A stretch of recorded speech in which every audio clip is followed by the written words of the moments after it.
just going to read some titles from among our top 10 episodes.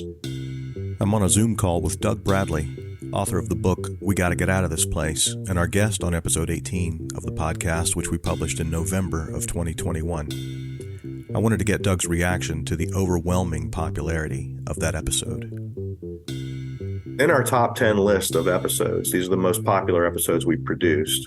We have titles like The Tet Offensive, The Battle of the Yadrang Valley, Remembering Khe Sanh, Hamburger Hill, and number one over all of those is Music of the Vietnam Era.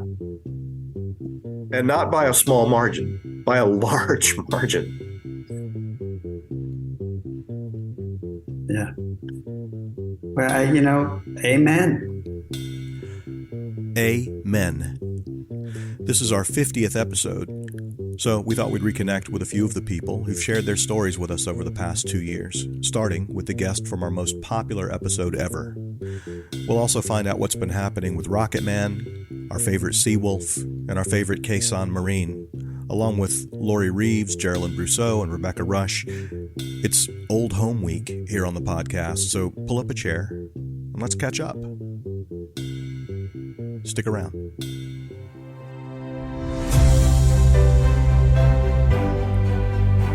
From the Vietnam Veterans Memorial Fund, founders of The Wall, this is Echoes of the Vietnam War. I'm your host, Michael Crone, bringing you stories of service, sacrifice, and healing from people who still feel the impact of that conflict more than 50 years later.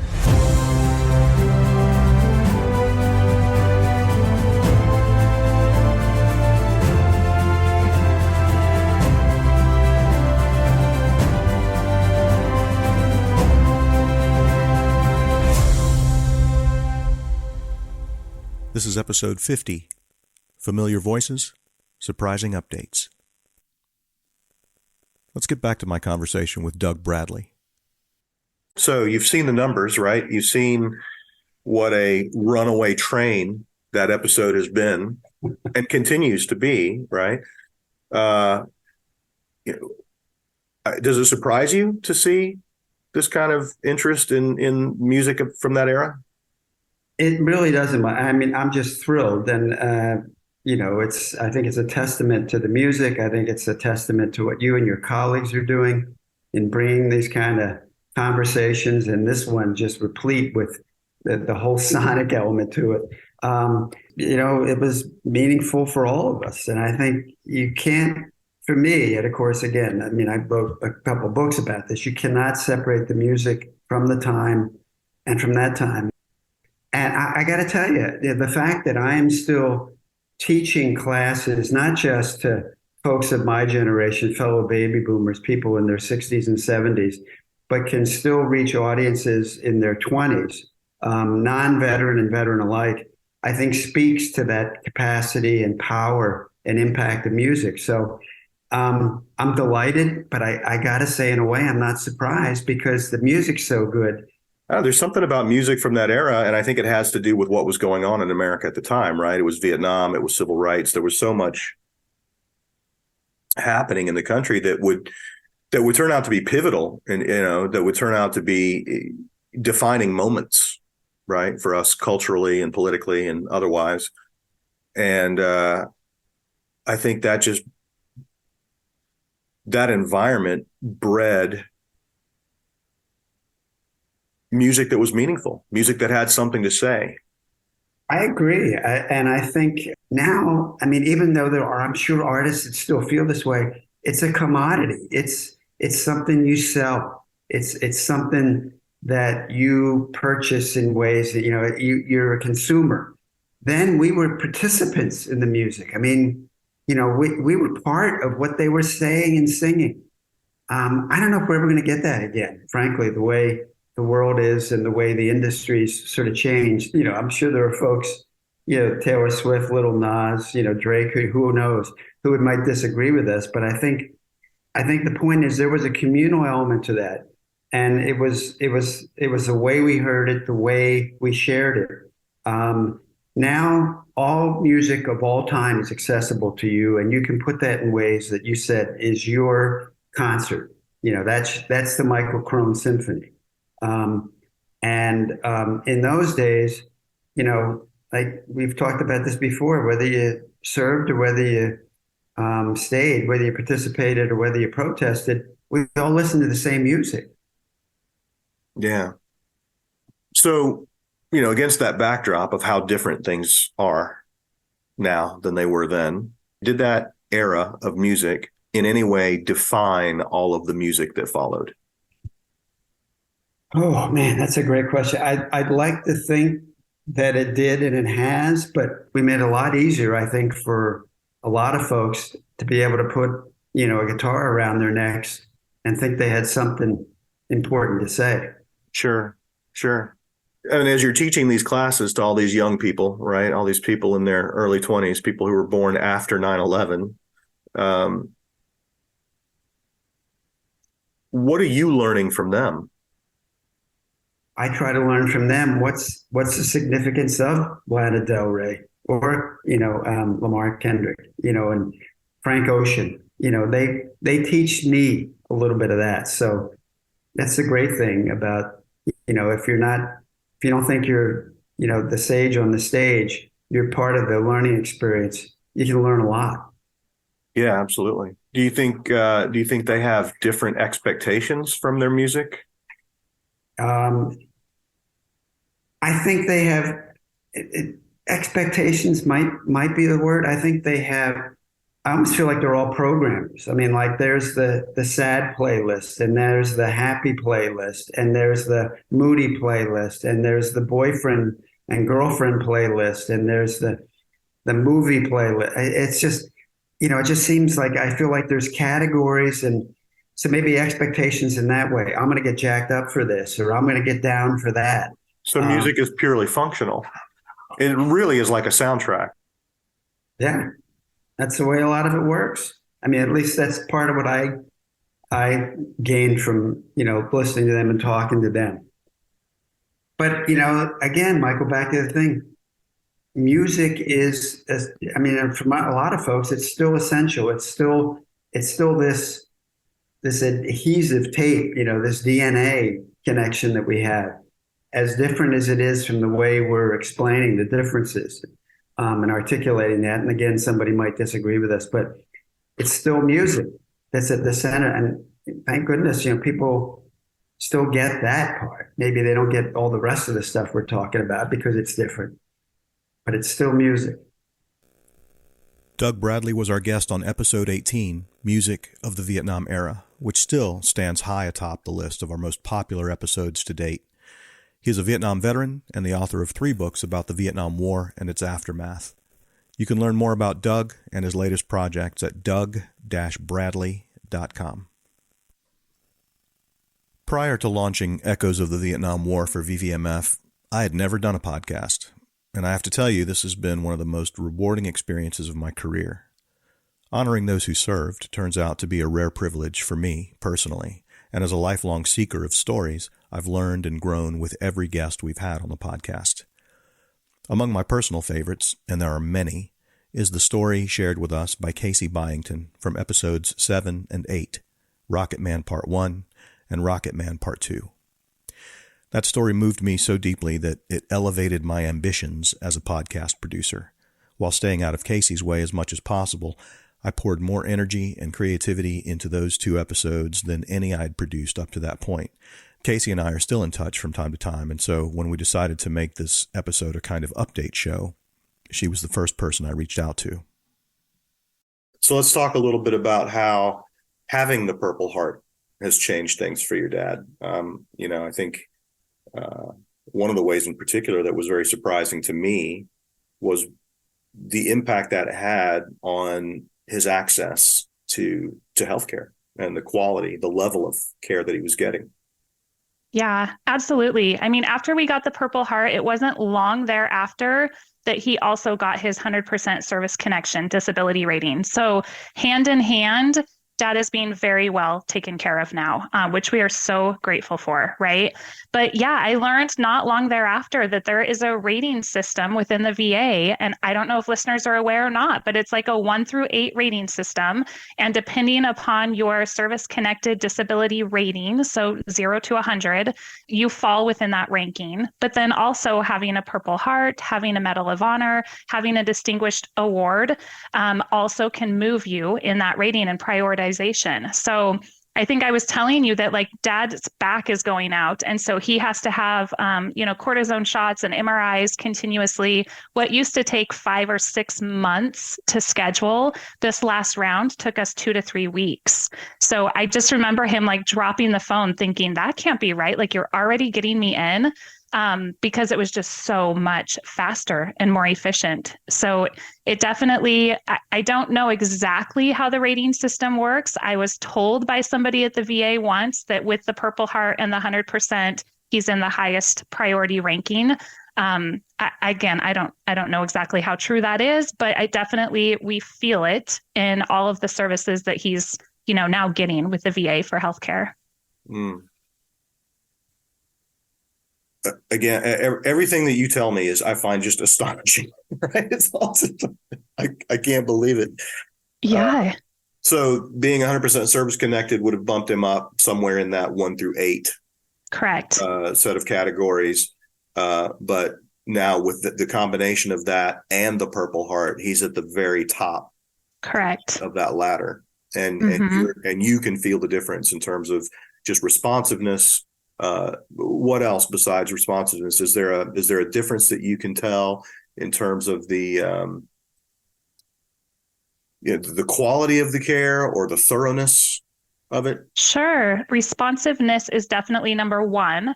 Also, I feel like I don't know if the care necessarily, because I've shared with you that he lives in a very rural space. So it is nice now that being 100% service connected and with the Purple Heart, he can go to any doctor. It doesn't have to be like in the VA center. So he doesn't have to travel to Pocatello or to Salt Lake City. He can travel just to Idaho Falls. Yeah, which is huge for him, especially as he continues to age, right? So that's a big piece. I definitely feel like the appeal process and the claim process, you might think, okay, he's at 100%. What more would you be appealing or claiming? However, the new presumptive Agent Orange conditions that were just updated, Dad has some of those. And so our VSO, the DAV rep that we work with, encouraged us to file additional claims related to those and have those service connected as well. And those, again, the process has gone so quick and so smooth. Now, I don't know if that's the variable being those AO presumptive cases. Maybe that's what's making it quicker. But I have to believe that part of it has to do with his 100% and his Purple Heart, because we're seeing it in other spaces, so it just makes sense. Yeah. Yeah. There's like a before and after. You feel it. Oh, big time. And through my research, I also learned that once you hit 70%, you can be taken care of fully in a veteran assisted living home when you reach that need.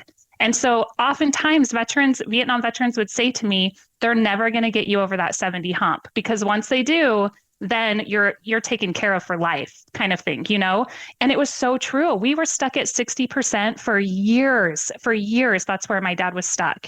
And then it seemed like we got to 80 with one of the claims. And then suddenly it was like 90, 100. And it just kind of snowballed after that. So I think there was a lot of merit to that too. Again, hearsay, right? It was other veterans training me and telling me, but I think there was a lot of weight to that with that 70% hump. Mm.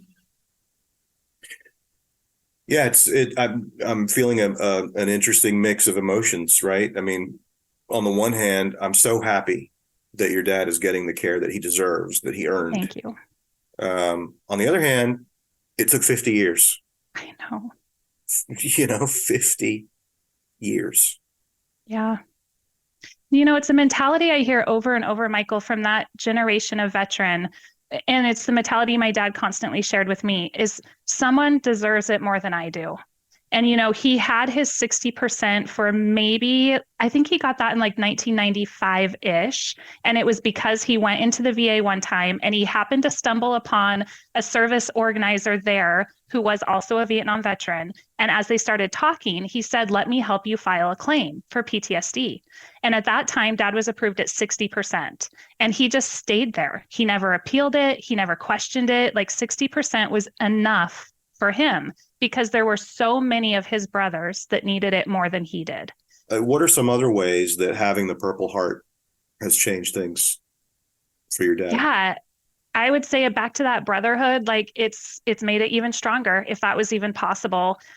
He came over last fall and ran the Aaron Butler Memorial 5K with us, which is a Purple Heart event. How old is your dad?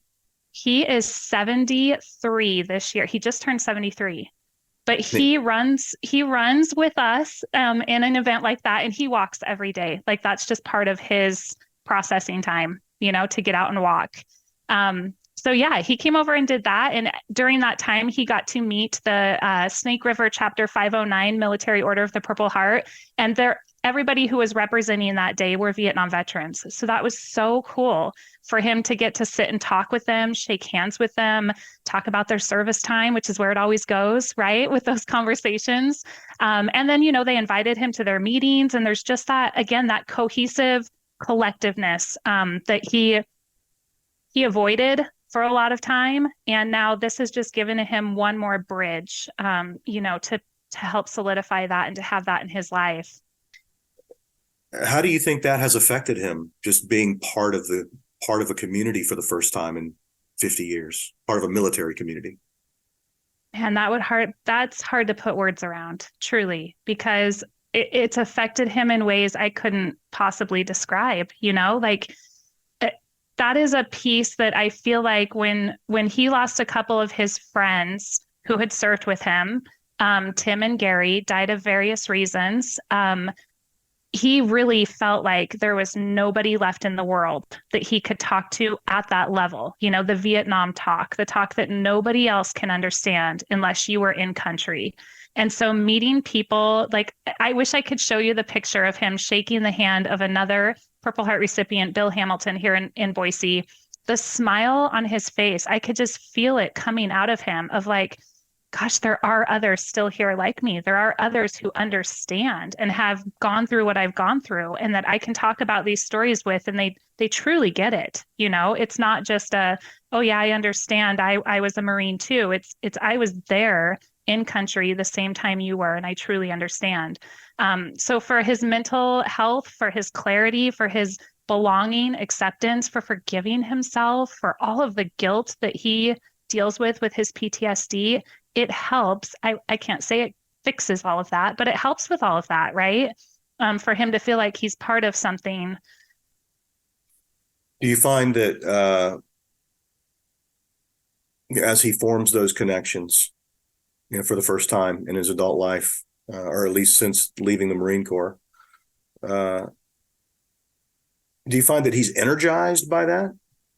Yeah, I definitely think it energizes and it emotionally drains, right? So I know that they're like your Agent Orange podcast. That was one where he was so upset for so long after he listened to that one, because it breaks his heart to know that so many people are suffering still from that horrible time, right? And he knows that part of him feels like it's just a matter of time before it happens to him, because he recalls being showered in it, daily over there. So there's some things like that I don't want to say it has a negative effect, but it emotionally drains him. And he does have to like step aside and try to turn his mind off from those memories for a little bit.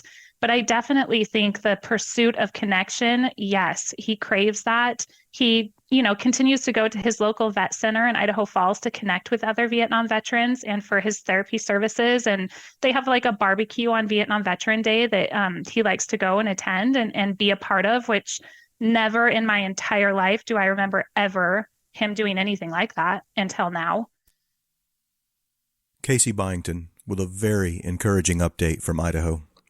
I'll be passing through Boise pretty soon, and I really hope I can meet up with her and her father, Lance Corporal Bill Klobus, in person for the first time. You can check out their incredible story in episodes 7 and 8.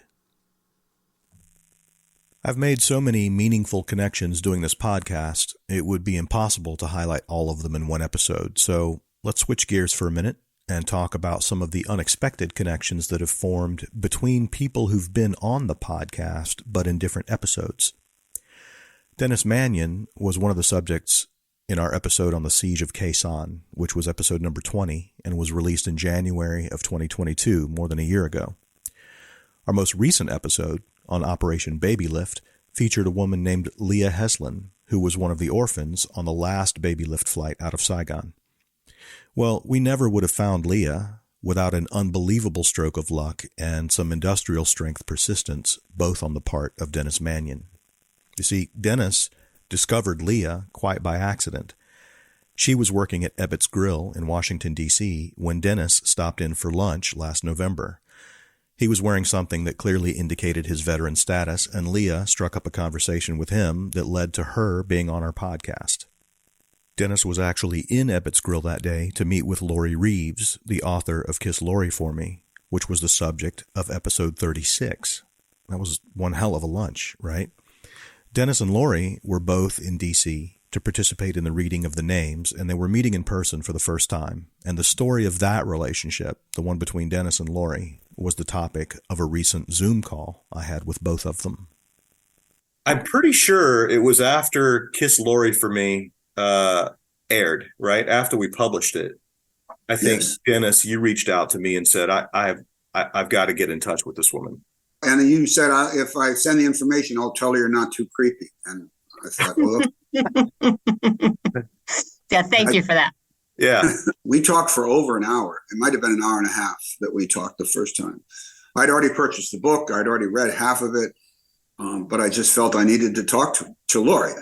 I had some thoughts about what she wrote, and I thought I need to talk to her. And when I heard the podcast, I was walking my morning walk, and I don't put earbuds in. I just have my phone in my pocket, and I listened to it. Then I got home, and as soon as I had to run some errands for Joan, I put it back in my car, and I drove until I heard the whole thing again. I listened to it 3 times in the first day. That's how taken I was with everything that she had to say and everything she and her mother went through.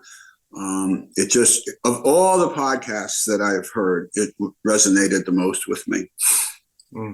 Maybe because of Corman and Marines, part of it. And, I owe my life to Corman, and we lost some Corman on 861. So I understand them, and, so that's how I knew I had to try to get in touch. And then. So Lori, when you first heard from Dennis and you guys had this hour-long conversation, the very first one, yeah. Were you prepared for that? I mean, did you think? I'm assuming you couldn't have imagined that conversation would be an outcome of having done the podcast. I still don't completely have the ability to wrap my brain around why this book is impacting 55 to 75-year-old men the way that it is. Dennis is one of many veterans that I've talked to, and every time I see that as this sacred space, right, where for some reason they trust me. And so Dennis shared a lot about his story. And I remember him talking about his trip to Vietnam and the way he memorialized or honored the men that were killed and the palm leaves that he released into the air. And as soon as I got off the phone, I went to my husband and said, Eric, you've got to hear this story. Here, this total stranger, right, was moved and impacted by my dad's story in a way that I still don't understand. And I still don't know what's going to come of this. Clearly a relationship with Dennis, clearly a memorable gift that I know we'll get to, but there's something bigger. There's something more. Maybe Dennis can verbalize that better than I can. I can just say that in listening to those podcasts those 3 times in a row within the space of 4 hours, I just thought you're telling me I'm listening to a story that is as remarkable as any that are on those podcasts since the beginning, and so personal, especially with the fact your mother and dad kept journals and they saved letters and they have these tape recordings. And, I've got a drawer full of 125 letters from my best friend from high school, so I know a little bit about that part of it. And I just was taken with that. But I also, because within the day I had the book, and you eventually obviously said that the information your mother had received was inaccurate about where your father was when he was killed. And I knew right away that story was bogus about kneeling down or laying down next to the captain and another Marine. I mean, there's no way on earth that a captain in the Marine Corps who's in trouble is talking to a corpsman about where we are on the map and what we're going to do about it. And that just didn't make any sense, and that's the story you guys were given. And I thought, well, that's horseshit. I mean, I knew that was. Yeah. And yeah, but it was nice to have that confirmation from you that, I mean, I had no way of knowing that story wasn't accurate. Something in my gut, right? Something within me knew there was more. I had no evidence of that. I have no military history with which to base that on, but it just has felt like there's something driving me. I don't understand how life works, but I know that my dad deserved for us to know the truth, right? Absolutely. That what he did up there, we use the word hero, we throw the word around. His selfless act needed to be shared. Dennis showed up at Ebbets Grill with a gift for Lori. He had been a forward observer at Khe Sanh, and all these decades had kept one of his maps of the area, complete with the dust from its use. The map also included the sector where Valentine's Ridge stood. Dennis hadn't used that part of the map, so it was relatively clean. He asked his wife Joan to cut out, from the map he had held onto for more than 50 years, the part that contained Valentine's Ridge, so he could give it to Lori as a gift. Dennis was just going to stick it in a folder or something, but Joan insisted on having it professionally framed, and that is what Dennis presented to Lori when they met for the first time in Ebbets Grill. Right. And so this now obviously is beautifully framed and sits in our family room and will forever be with me. A piece of my dad's history, not my dad's map, but the part of the map that shows where his body lay for 21 days and where I am convinced most of his body remained. Right? A part of that ridge forever. This is a Vietnam veteran who has no reason to be connected to the story, except for whatever reason it moved him in a way that he and I now have this connection that there's almost no words to really describe. I feel like the map and I are the same. We're both old. We have lots of wrinkles and folds and soft tissue instead of real healthy skin. And it's the map. The map is me and I'm the map. And I knew it would have an impact. I honestly did. But I'm so glad that podcasts allowed us to meet. And that's pretty a remarkable story in its own right, And I know it meant a lot to her. I probably can't even understand how much, but it meant a lot to me. So, I think that's something that often gets overlooked, right? We often talk about what a gift means to the person receiving the gift, but the giving of the gift is oftentimes really, really profound and meaningful. I mean, and this is a perfect example of that. Yeah, and it was like, I want to give it to her. And then when she opened it up after Leah left and I was recovering from her, I handed it to her, she opened up the gift. Joan had wrapped it up nicely. And then she was showing it to Eric. And then she said something to me about, so is this a photo of your map? And I said, no, it's not. And then I took out the map and there was a hole in it. I said, we cut it out of the map. So you have the real map underneath that glass, something like that. So, yeah, it was pretty magical. And I thought it is the best gift I can give this woman who wrote this fabulous book about her mother and her father and their time together. And I thought, there's nothing else I can give her better than this. I think that the gift of, this sounds cheesy, the gift of love, Dennis's gift of his map, right? What an act of kindness. What an extension of love. It just doesn't get much better than that. Lori Reeves and Dennis Mannion, separated by a generation and by 16 episodes of this podcast, are now wired for life. Man, I really wish I could have been at that lunch. We'll take a short break, and then we'll be back with more updates from some familiar voices. Stick around.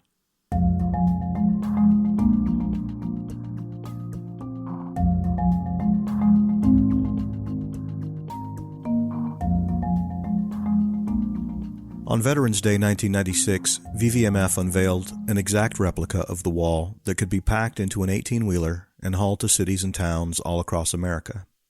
Since then, the wall that heals has been displayed in nearly 700 communities throughout the nation, spreading the healing legacy of the Vietnam Veterans Memorial to millions of visitors. If you want to know more about this traveling exhibit and the impact it can have on a community, check out episode 15 of this podcast. The Wall That Heals and the Mobile Education Center that travels with it will be in Edinburgh, Texas, April 20 through 23. To see the rest of this year's tour schedule and to learn how you can bring the Wall That Heals to your town, visit vvmf.org. Hello, I'm Gary Sinise. Nearly 3 million Americans served in Vietnam, and more than 58,000 have their names inscribed on the wall. Those that pay the ultimate price in service to America. Some might ask why the Vietnam War still matters. It matters because more than 58,000 lives were cut short and their families forever changed. It matters because we should never forget how Vietnam veterans were treated when they came home. A lesson learned so that our current generation of veterans are treated with respect. The Vietnam Veterans Memorial Fund, the organization that built the wall, works to ensure that future generations will understand the war's impact. I'm asking you to help keep the promise the wall was built on. Never forget. Visit vvmf.org to find out how you can get involved. The Registry is an online community created by VVMF that connects veterans of the Vietnam War with each other. By signing up for the Registry, you can upload and share stories and images, connect with others who served during the Vietnam era, and connect your service with people you knew whose names are now on the wall. Join the community and preserve your legacy or a family member's by signing up today at vvmf.org/registry.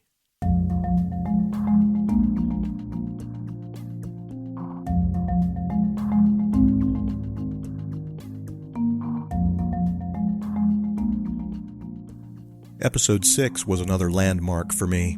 It's the unbelievable origin story of an organization called Peace Trees Vietnam, as told by its founder, Geraldine Brousseau. Her brother had been killed in Vietnam, and decades later she founded the nonprofit that provides for the safe removal of unexploded ordnance and the development of affected communities, first in Quang Tri Province and now in neighboring Quang Binh. If you haven't listened to Episode 6, stop what you're doing and check it out right now. It's one of the most inspiring stories I've ever heard. I'm serious, we'll still be here when you get back. So if you need to hit the pause button, I highly recommend it. Anyway, I recently caught up with Geraldine in person at the Seattle headquarters of Peace Trees Vietnam, and we were joined by the organization's executive director, Claire Juncker. Geraldine, the last time we talked, I remember one of the things that you talked an awful lot about as sort of an organizing principle for Peace Trees Vietnam was this idea of citizen diplomacy, and we didn't have a chance to go very deep on that. Can you talk more about just what that means to you and how it informs the kind of what happens operationally with Peace Trees Vietnam? In the formative months of Peace Trees, the most important thing was to come to the point where we could reach out to the Vietnamese people in person, reach out to the Vietnamese people to honor their losses as well as our own, and begin building bridges of trust and understanding. And that is the theme throughout our whole 28 years, almost 28 years of Peace Trees Vietnam is building bridges of trust and understanding between former adversaries. We're clearing landmines and bombs. We're reaching out in every possible way that we can to build those bridges. Building kindergartens. We've now built 22 kindergartens. I mean, that is a huge accomplishment. And now, it's funny, our in-country team and I just talk about this all the time, and that is the way that the values of friendship and peace and understanding still are the foundation for our success in Quang Tri and Quang Binh. Quang Tri province, it was the northernmost province in former South Vietnam, the height of heaviest fighting, and it is the place where most of the humanitarian efforts that began during the 90s started. And as a result, Quang Tri province has been part of leading U.S.-Vietnam collaboration for humanitarian purposes in Vietnam, and now in local government organizations all the way up to the ministerial level in Vietnam. The model that began with that first trip and those first deminers that came in 1996, now, fast forward all these years, there are hundreds of deminers working among numerous humanitarian organizations to bring Quang Tri province to a level of safety in the foreseeable future. And for that reason, people will be safe and are increasingly safe from the impact of ordnance. Can you talk a little bit about, what you've accomplished in Quang Tri province over the last couple of decades, and how what you've learned there, what you've accomplished there, allows you to build into Quang Binh and beyond in the future? One of the, again, thinking back to the heritage of the goals of friendship and peace and understanding, not only demining efforts, explosive ordnance risk education, survivor assistance, but also assisting communities impacted by the war in returning land to productive use through agriculture or through education has been a companion program to our demining work for all of these years. And as a result, Peace Trees has built 22 kindergartens, 12 libraries, 2 community centers, and a host of other development projects like growing black pepper on safely cleared land, helping women-led households build healthy gardens for their families. That also allows them to sell crops at market, to water projects, to now we have a goat breeding project and a banana plantation project. And the reason for that breadth is that we don't come in with a theory of change and an agenda for what development will look like in Vietnam. We come with an agenda of friendship and partnership and understanding. And so for us, our goal is to help those communities that are impacted by war and who we're supporting through our mine action work in reaching their other goals through assisting them with projects based on the availability of safe land.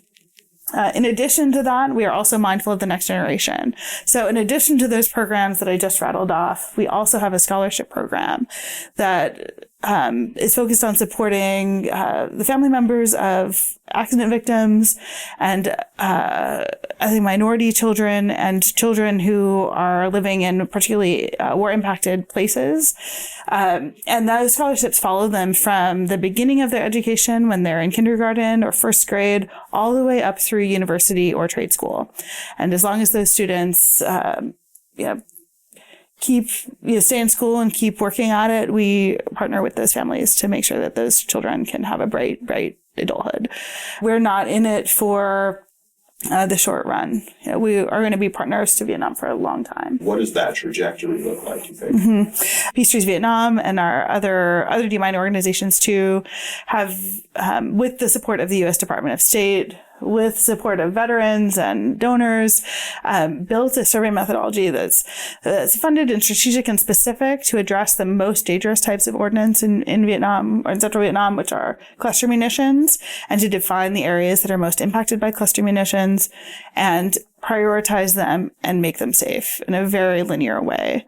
That strategy has been in development for a long time, and now it's really clear, how we should all be going about it, how much it will cost, and what kind of effort it will take. And because of that level of clarity about cost and endpoint and resources, we are now in a position to bring that to other provinces that, unlike Guangxi, haven't seen the level of investment in mine action that they really need.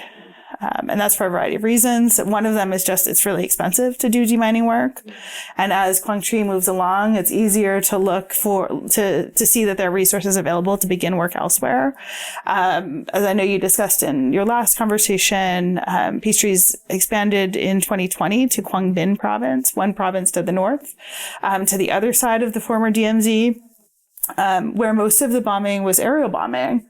And so the problem of cluster munitions there is immense. During one of our field team's first week of work, they encountered more than 100 little bombies, cluster munitions, near a soccer field, where it was luck and grace that kept those bombs from injuring or killing hundreds of people over 50 years. And I feel grateful that Peace Trees was there that day to find that and make sure that all those cluster munitions could be removed. And in that work, in these first few years of work in Quang Binh, we see that the problem of cluster munitions is even greater than we thought. And so we know, among other things, that we're working in the right place at the right time, and feel very grateful that we have the resources that we have from, again, the U.S. Department of State, and also private donors and some corporate support as well, to bring the resources to Quang Binh that are really necessary. If the work of Peace Trees Vietnam speaks to you, let us know, because we rely, I say all the time, Peace Trees relies on true believers. And if you think you're a true believer, we hope that you'll reach out. Claire Juncker and Geraldine Brousseau. If you want to learn more about Peace Trees Vietnam, maybe even get involved, you'll find all the information you need at peacetreesvietnam, all one word, .org. While we're on the subject of demining and unexploded ordnance, I thought we'd check in with Rebecca Rush from episode 13, Missing in Action. It's not easy to do a quick update with Rebecca because she moves so fast and on so many fronts, but we'll try to keep up. Rebecca is the endurance athlete who's won 7 world championships and rode her bicycle the entire length of the Ho Chi Minh Trail, stopping at the map coordinates where her father's plane was shot down in 1972. The story of that ride is told in the gripping documentary Blood Road, which will be screened in Big Sky and Bozeman, Montana at the end of April, and at the Gold Star Family Film Screenings at DAR Constitution Hall in Washington, D.C. on May 10th.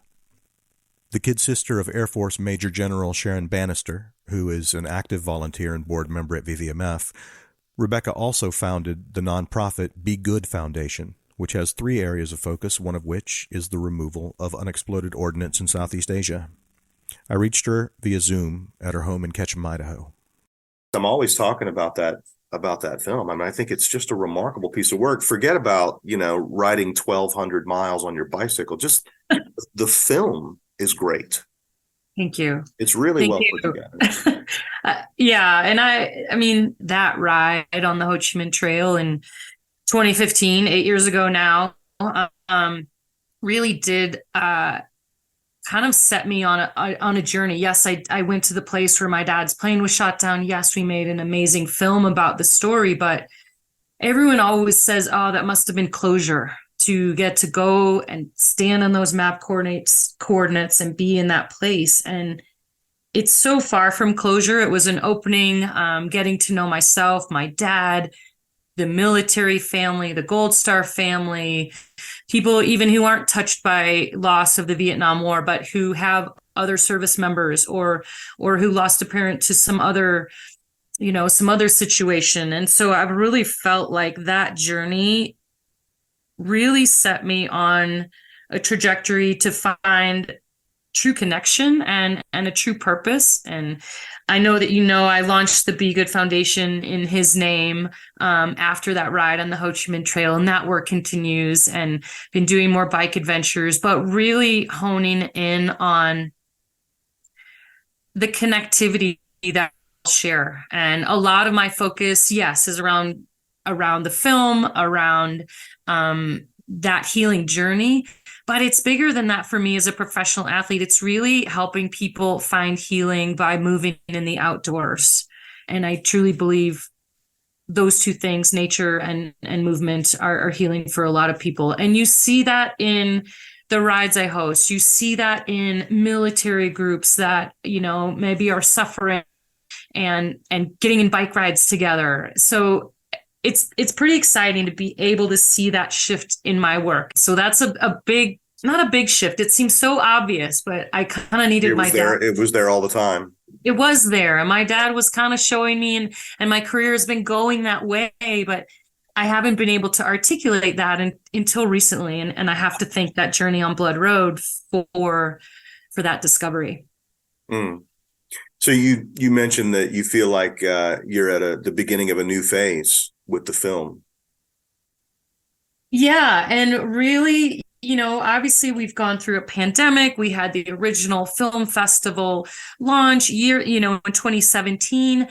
But what I'm seeing is this evergreen piece that I can take on the road is a wonderful tool to just connect people.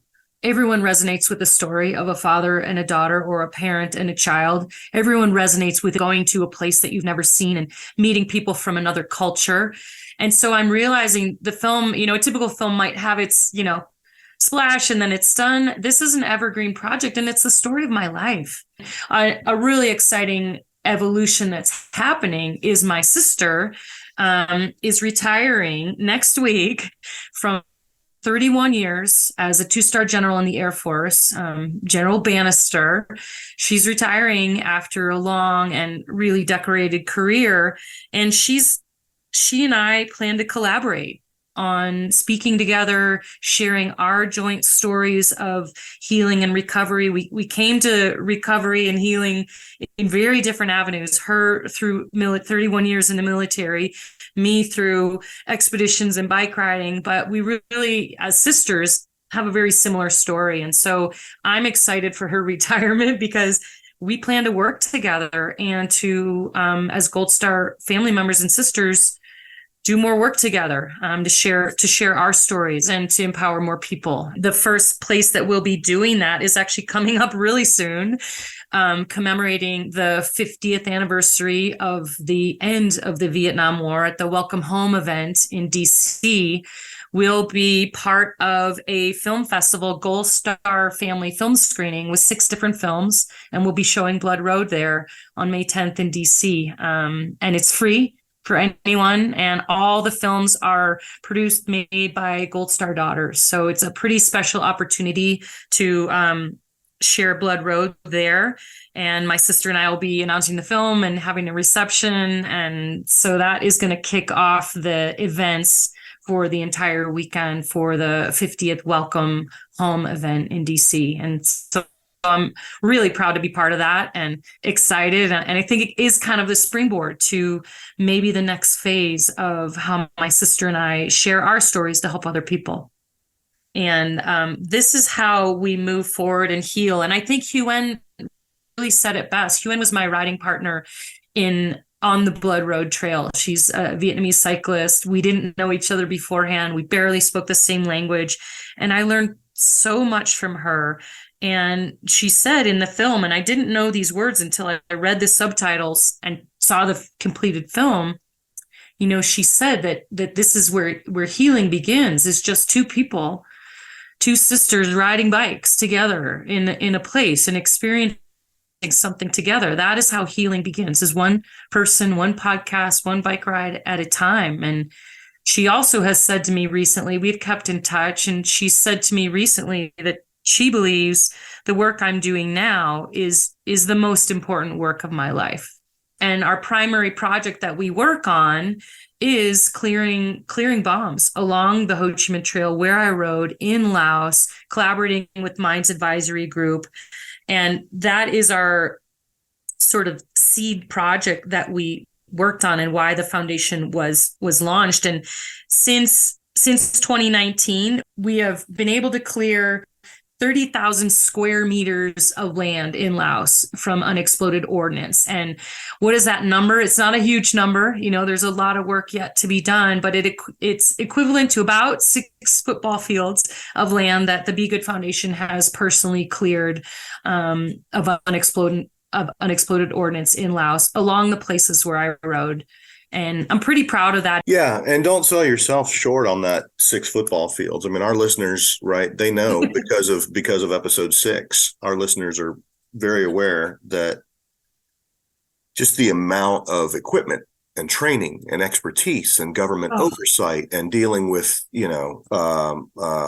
various government ministries. I mean, this is not, and then add to that the UXO that you're clearing is in really dense jungle. I mean, it's a remarkable thing. 100%. To clear that much land. Every inch has to be, every square meter is hand cleared by multiple people with process and a safety aspect and teams. And I've actually been able to go back and be part of that process and, gone back to Laos quite a few times to experience that work and to take other mountain bikers along the Ho Chi Minh Trail to really show them, because once you see how difficult it is to clear that land, you understand that, 6 football fields, that's pretty good. I'm pretty proud of that. Yeah. And we plan to keep going. And that's many villagers, farms and land is enclosed in 6 football fields. So that's a lot of people to impact. And when we ride through, when we've come back and sit and, hang out in their huts and meet the people, the Lao villagers and the workers who are doing this clearing, it's so magical to sit and know that they're proudly clearing their own land and that you're part of the solution. And, my dad was the one dropping bombs there. And I feel very passionate that his instructions for me and his remorse and this is the work I should be doing. This is the work he wanted me to do and where my career's been leading me for decades. Yeah. He did so the it's, work. it's a good feeling to know. He did the work he had to do. Exactly. Right. He would be, I know he's right alongside me, doing this kind of work of clearing UXO in Laos, but also getting more people out into the wilderness. And what I know about him is he was a wanderer. He, loved to be outside. I've inherited that from him. And so I'm spreading that sort of good word of getting people moving in the outdoors as well. I think we should go on a bike ride sometime soon, huh? And that is how this podcast meets its ultimate demise, with the death of its host from trying to go for a bike ride with Rebecca Rush. If you're interested in learning more about Rebecca or the Be Good Foundation, or if you're looking for information about the Blood Road screening in D.C., hop on over to www.thebegoodfoundation.org. If there's a theme emerging from this episode, it's connection. Everyone we've talked to has mentioned it in one way or another, whether it's connecting with their own family members, other Vietnam veterans and members of that generation, or with each other. All of these people are driven to make meaningful connections, forming communities that make a lasting, positive impact more than 50 years after the Vietnam War impacted them in various ways. Our final check-in for this episode is with Tex Morgan. He's one of the Sea Wolves I traveled with on a trip to D.C. organized by Honor Flight San Diego. That trip is the subject of episodes 40 and 41, and was another watershed moment for me as a podcaster and as just a lover of stories. I reached Tex at his home in Missouri to find out how that journey changed the Sea Wolves who shared it. Whereas most of the Sea Wolves that I talked to on the Honor Flight have been disconnected from the rest of that brotherhood for 50 years. You've been involved in that community for a couple of decades at least. So you have the ability to see what that community looked like before the honor flight and what it looks like now. I wonder if you can share your observations, what you've seen change in that community as a result of that honor flight. Being connected with a lot of my Seawolf brothers on social media, on Facebook mainly, a group of us have stayed in contact. I know that there's a lot of the Seawolf brothers that participate in the social media scene, but they're not much for making comments and stuff, or posting pictures or memories. And since the honor flight, it has really seemed like our Facebook page has blossomed. There's more pictures posted, more memories, videos, sad and at the same time some very hilarious stories have come out from our cross between the Black Sheep Squadron and McHale's Navy.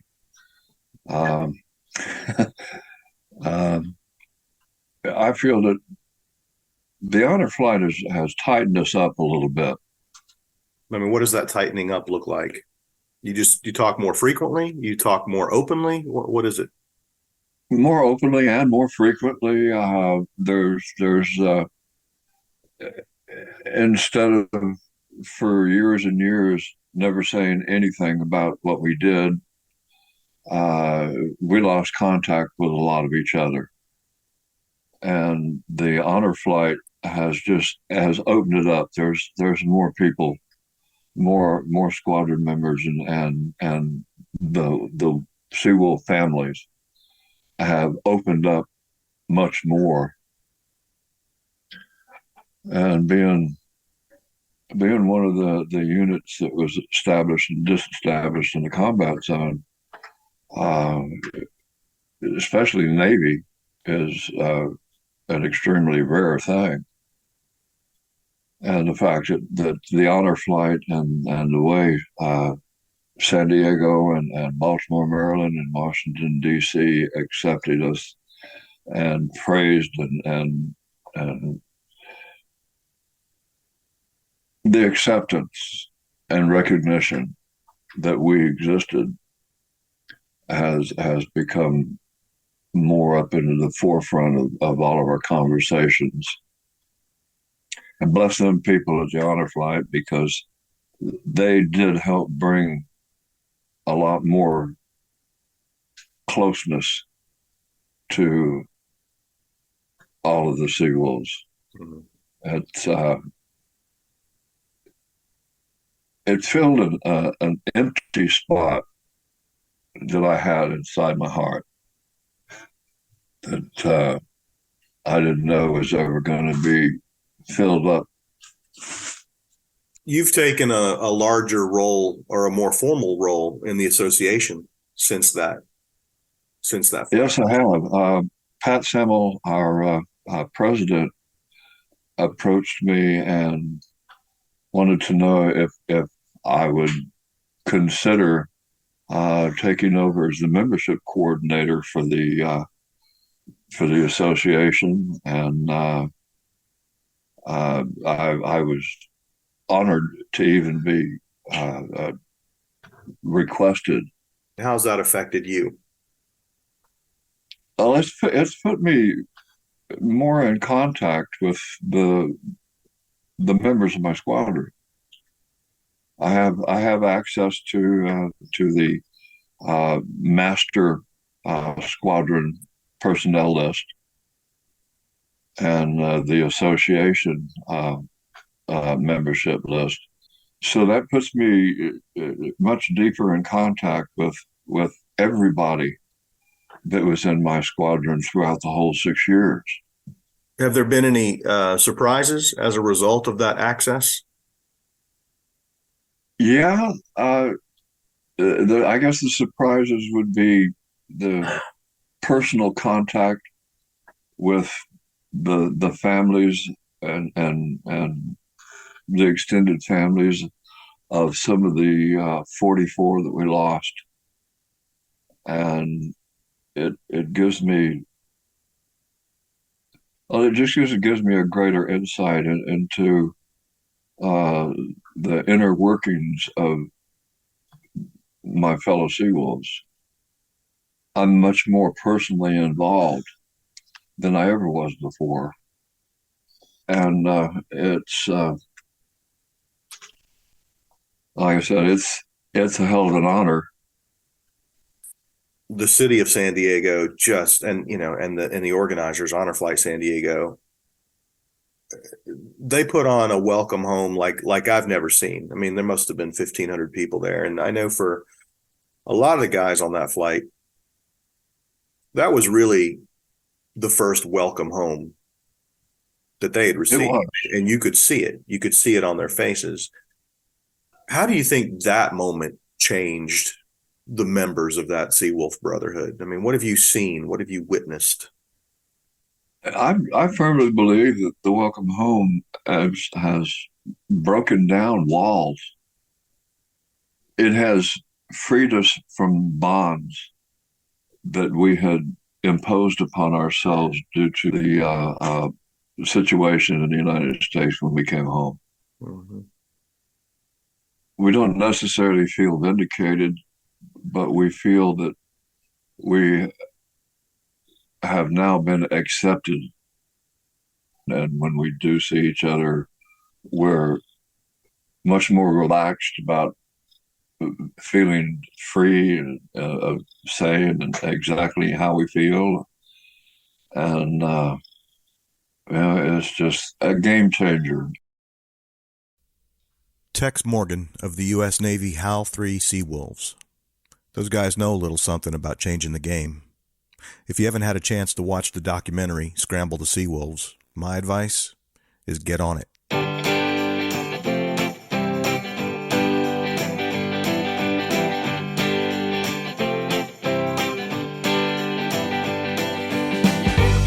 That's a wrap, folks. Episode 50 is in the books, and we look forward to many, many more. Thank you for listening and for spreading the word about our little podcast, which has now been listened to nearly 180,000 times. We'll be back in 2 weeks with more stories of service, sacrifice, and healing. We'll see you then.